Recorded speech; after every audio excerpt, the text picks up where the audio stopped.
Salam hörmətli müəllimlər. Bu videoda sizə kursa element və resursları əlavə etməyi izah edəcəm.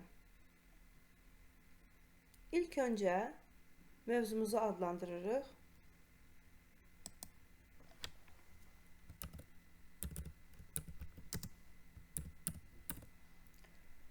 Mövzunu adlandırdıqdan sonra kompüterin enter düyməsini sıxırıq və artıq bizim mövzumuz yarandı. Mövzumuzun adı yarandı. İndi isə biz mühazirə mövzumuzu kursa əlavə etmək istəyirik. Mühazirə mövzusunu kursa əlavə etmək üçün element və resurs əlavə et düyməsini sıxırıq. Açılan səhifədən fayl düyməsini seçirik və faylımızı adlandırırıq.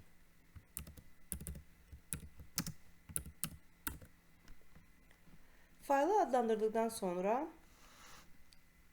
faylı seç düyməsi vasitəsilə kompüterimizdən mühazirə faylını kursa əlavə edirik.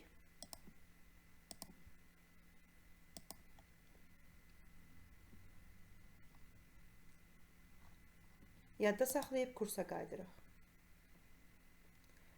Artıq mənim mövzuma uyğun mühazirə materialı kursa əlavə olundu.